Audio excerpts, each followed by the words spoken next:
This is for the Maroons in the Blue Mountains of Jamaica. This is for all my Native American Moors of Turtle Island just minding their business in Canada until all this colonization bullshit. Ronnie! My bad, Auntie. Chill, this is for now. Yeah. Let's talk about your boy Kanye, man, because as Christmas was ending, man, it was a bombshell that came out from Kanye West. Now he wrote it in native Arabic, I'm assuming, right? Dialogue. It may have been, I think. Okay. Hebrew, I don't know. Hebrew, yeah, I'm not sure either, we'll find honestly. out, yeah. But a lot of people were paraphrasing, saying it was an apology. Somebody translated it from Hebrew to English, so I'm going to read it, oh God, and I'm going to get your thoughts, man. Right. All right, so Kanye wrote, I sincerely apologize to the Jewish community for any quote-unquote unintended outburst caused by my words or actions. It was not my intention to hurt or demean, and I deeply regret any pain I may have caused. I am committed to starting with myself and learning from this experience to ensure greater sensitivity and understanding in the future. Your forgiveness is important to me, and I am committed to making amends and promoting unity. Kanye's words. What is your thoughts on that, man? Man, I just think that he's no different than any other person that apologized at this point. I feel like, I don't know if the pressure got too much for him, but I would thought if he would apologize, it would have been last year. Because I thought last year was really getting heavy on him. But maybe, it's that, residual effect. It's been a year and some change now. Maybe it's beginning to be too much on Kanye. But my question would be, what are you apologizing for? Because I remember vividly, he was saying that he would go DEFCON 3. That's the thing that he said. And then when we looked up to DEFCON 3, we was like, whoa, like, why are these people really offended by that? And then we seen after that, he started losing endorsement deals left and right. People started saying he was crazy, this, that, and the third. And now he's actually apologizing. This is the exercise of power that we always talk about, on this program, is that, certain groups of people have that power that will damn sure make you apologize. And that's just going to be the start of it. Yeah. We've seen, Nick Cannon, I think Deshaun Jackson. We can go down the list, and people probably slipping my mind some of the people that have been, Jamie Foxx, right, that have been caught up in this. And that's the first thing they tell you to do. Apologize, come sit with us, come be indoctrinated by what we think, and then, I want you to give to some charities, some Jewish charities. I want you to really, think about the harm that you cause in our community. And, and my thing will be, if you did inflict harm and pain for real, yeah, I won't have no problem with that. But if you just had your opinion and it differed from someone else's opinion, what the hell are you apologizing for? And that's what I think that Kanye I think for him apologizing, that's what he's doing right now. My thing is, I'm going to rock with a man that's going to stand on his truth. You look at members of the Nation of Islam, and not to always put them on a pedestal, but them guys just going to stand on their truth. They're going to say what they say, and they're going to stand in it. You look at guys like Malcolm X, Martin Luther King, Khalid Abdul-Muhammad. We can go all the way down the list. Marcus Garvey, all these different people, Fred Hampton, that just said it and stood on their word. Whether they got killed for it, whether they got castrated, whether they got humiliated, they just stood on their word.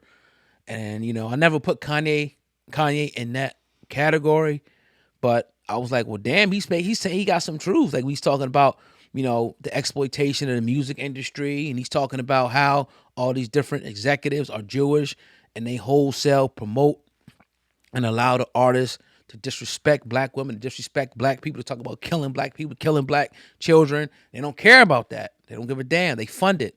But then when somebody calls a Jewish woman the B word, then it's, all hell breaks loose. See, those are things that you got to stand your ground on, in my opinion. Unfortunately, Kanye didn't. And I don't know if this is some strategic chess move by him, but at the end of the day, man, I think I would just say that you just like the rest of them, dog, at this point. Yeah, man, and to kind of extend on what you ended with. Right. Dope. Put that dope very well. Man, my whole thing with Kanye, man, people 2 weeks ago were calling his brother Tupac, right? And Tupac died at the age of what, 25? 24, 25, 24, 25. So, in all fairness, we don't know what Tupac would have evolved to be. We were watching a young man who was rebellious, who was passionate, who stood on his ground and his moral do things and act out as a 24, 25-year-old man would. We don't know where Tupac's mind would have been at 40. We don't know where his mind would have been at 30 as he grew and as he evolved as a man. We don't know, right? So in all fairness to Kanye, it would be unfair to even make that comparison when it comes to where they're at in age. But one thing we gave Kanye credit for was his consistency. Yeah. You know what I mean? Last week, 2 weeks ago. He's always been this way. He's always been and stood on his ground and did what he believed in. When he does this type of stuff, this is the type of stuff that makes me go, okay, when you start talking about meds and other things when it comes to Kanye, this kind of comes in. Because this is weird. Yeah, and here's why. I'm not saying if he talked about harming any human being, I don't care what religious, creed, color, whatever, harming any human being, exterminating any human being, I'm against it. Yeah. I'm against it wholeheartedly. I'm not talking about physically harming, hurting, or anything like that. But when you talk about going against the establishment, and you talk about going against, like you just alluded to, the music industry, Hollywood, things that are right in our face, taking and stripping and destroying the very people that feed it, and a lot of those people happen to be people that look just like us, we have a problem with that. Mm-hmm. And you own it. And you can sit back and I snapshotted something from Stop Anti-Semitism on Twitter. They got hundreds of thousands of followers, right? They said, we are not sure what to make of this apology by Kanye West, and here's why. Why is it in Hebrew? Why will he, be deleting the vulgar lyrics referring to having sex with a Jewish woman? That's their words. Has he committed to any mental health programs to prevent further anti-Semitic outbursts to his millions of followers? Yep. And here's my thing. Yep. You also alluded to this, but it's okay for us to talk about killing one another. It's okay for us to be destroying our women. It's okay for us to be promoting drug use and murder amongst our community. And not only do you stay quiet on it, but you fund it and profit off of it. Ooh. But it's okay to do that. So we're not talking about stop it for all humans. We're just talking about stopping it for you. Yeah. And that's the problem. Yeah. That's the problem for me. So when I see an apology from a Kanye West, somebody that's being looked at like Tupac out here, just randomly throw this apology in Arabic, it's like, okay, one can ask if it's a strategic move, but maybe it is. Okay, we'll give Kanye that little speck of benefit of the doubt. Right. But in my thing, I'm like, yo, come on, man.